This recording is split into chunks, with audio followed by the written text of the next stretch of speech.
নমস্কার বন্ধুরা, প্রাণ গার্ডেনিং চ্যানেলের আরেকটা ভিডিওতে সবাইকে স্বাগত জানাই।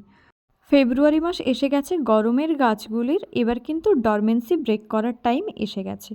আমরা ডরমেন্সি ব্রেক করার জন্য এবং গাছের রুট প্রুনিংয়ের জন্য মাটি তো আগে থেকেই প্রিপেয়ার্ড করে রাখি, কিন্তু বন্ধুরা আরও কয়েকটা স্টেপ আছে যেগুলো ফলো করলে গাছের বৃদ্ধি কিন্তু খুব দ্রুত হবে। এই সময় আমাদের কি করতে হবে না, গাছের গোড়ায় আমরা যাদের রুট প্রুন করার দরকার আছে তাদের কিন্তু রুট প্রুনিংয়ের আগে খোল পচা জল দেব। কেন খোল পচা জল দেব না, খোল পচা যে জলটা আছে ওর তরল জৈব সার গাছ গ্রহণ করবে এবং ফলে ও অনেকটা এনার্জি পাবে, নতুন খাওয়ার পেয়ে ও চেষ্টা করবে যে নতুনভাবে ব্রাঞ্চ যাতে তৈরি হয়। তো সেই সময় যদি আমরা রুট প্রুন করি বা ব্রাঞ্চ প্রুন করি তো ওর যে এক্সট্রা এনার্জিটা সেটা দিয়ে আরও বেশি পরিমাণ শাখা প্রশাখা যোগান দিতে পারবে, ফলে গাছটা অনেক তাড়াতাড়ি বৃদ্ধি হবে এবং বুশি হতে পারবে। এবং ব্রাঞ্চ প্রুনিংয়ের পর ওর যে নতুন ডালপালাগুলো বেরোবে সেগুলো অনেক শক্ত সামর্থ্য এবং বলিষ্ঠ ধরনের ডালপালা বেরোবে। তো এটা গেল খোল পচা জল দেওয়ার ব্যাপারটা। কিন্তু আমরা কতটা খোল পচা জল দেব, কতবার দেব, প্রুনিংয়ের কতদিন আগে দেব, এবার আমি সেই বিষয়টা বলছি।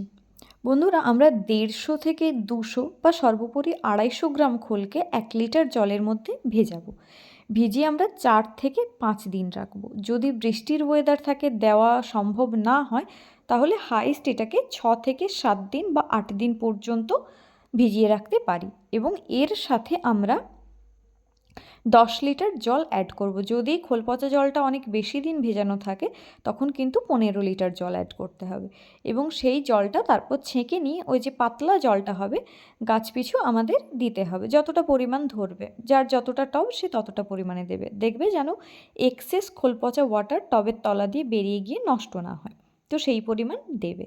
কতবার দেওয়া যায় না, প্রুনিংয়ের আগে আমরা 1 সপ্তাহ বাদ দেব। 1 সপ্তাহ আগে কিন্তু খোল পচা জলটা দেব। কেউ যদি 2 বার খোল পচা জল দিতে চাও তাহলে কিন্তু তারা প্রুনিংয়ের 2 সপ্তাহ আগে দেবে। এখন সময় হচ্ছে দক্ষিণবঙ্গে খুব বেশি পরিমাণ বৃষ্টি হচ্ছে, কিছুদিন ছাড়া ছাড়াই বৃষ্টি হচ্ছে। আমরা জানি বৃষ্টির মধ্যে কিন্তু খোল পচা জল দেওয়া যায় না। বন্ধুরা, এখন বেশিরভাগ মানুষের কাছে স্মার্টফোন আছে, তারা ওয়েদার আপডেট দেখে নিতে পারো এবং যখন দেখবে 4-5 দিনের মধ্যে বৃষ্টির কোনো চান্স নেই তখন তোমরা খোলটা ভেজাবে এবং সেইভাবে জলটা দেবে।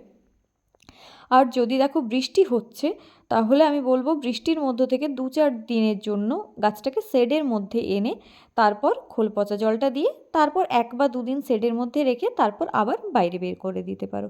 তো এইভাবে 1 সপ্তাহ গাছটাকে আমরা খোল পচা জল দেওয়ার পর ওয়েট করাবো যাতে ও ওই জলটা থেকে পর্যাপ্ত খাবার নিয়ে নিতে পারে। তারপর আমরা কি করব বন্ধুরা, এই 1 সপ্তাহ পর আমরা কিন্তু গাছের প্রুনিংয়ের ডেট ঠিক করব। আমরা মোটামুটি খোল পচা জল দেওয়ার যেহেতু বললাম 1 সপ্তাহ পর প্রুনিংয়ের ডেট ঠিক করব, তাই খোল পচা জল দেওয়ার 6 দিন পর আমরা কিন্তু ভোরবেলার দিকে ভালো করে যে কোনো একটা ভালো মানের পিজিআর গাছে স্প্রে করব। সেটা হতে পারে মিরাকুলান, বা তোমাদের কাছে যদি অন্য কোনো ভালো মানের পিজিআর থাকে তোমরা কিন্তু সেটা গাছে ভালো করে স্প্রে করে দেবে। তারপর আমাদের যে বিষয়টা লক্ষ্য রাখতে হবে যে পিজিআরটা আমরা যেদিন স্প্রে করব ভোরবেলা তার পরের দিন কিন্তু আমরা ব্রাঞ্চ প্রুন করব। আমরা ব্রাঞ্চ প্রুনিং এবং রুট প্রুনিং একসাথেই করতে পারি। যে গাছগুলো রুট প্রুন করতে হবে সেগুলো কিন্তু আমরা রুট প্রুন এবং ব্রাঞ্চ প্রুন একই দিনে করতে পারি, কোনো সমস্যা নেই। এবং ব্রাঞ্চ এবং রুট প্রুনিংয়ের পর যদি হার্ড প্রুনিং হয়ে থাকে তাহলে গাছটাকে 1 সপ্তাহ আমরা শেডের মধ্যে রাখবো, আর যদি সফট প্রুনিং হয়ে থাকে সেক্ষেত্রে 2 থেকে 3 দিন শেডের মধ্যে রাখার পর গাছটাকে বাইরে বের করতে পারি। এবং তারপর নতুন ব্রাঞ্চ বেরোনোর পর 10 থেকে 15 দিন পর আবার ওই পিজিআরটা রিপিট ডোজে একবার স্প্রে করব। তারপর থেকে আমরা প্ল্যান্ট অনুসারে কেয়ার করব, তাদের খাওয়ার মেনটেন করব, এইভাবে কন্টিনিউ করতে থাকবো। তো বন্ধুরা, এই প্রসেসে তোমরা গরমকালের যেসব গাছগুলো ফুল দেয় সেগুলো প্রুন করে দেখো, ট্রিটমেন্ট করে দেখো যে কতটা বেটার রেজাল্ট পাও। প্রুনিং আমরা সবাই করি, মাটি রেডিও আমরা অনেকেই করে থাকি, এখন বাগানের সংখ্যা প্রচুর আছে।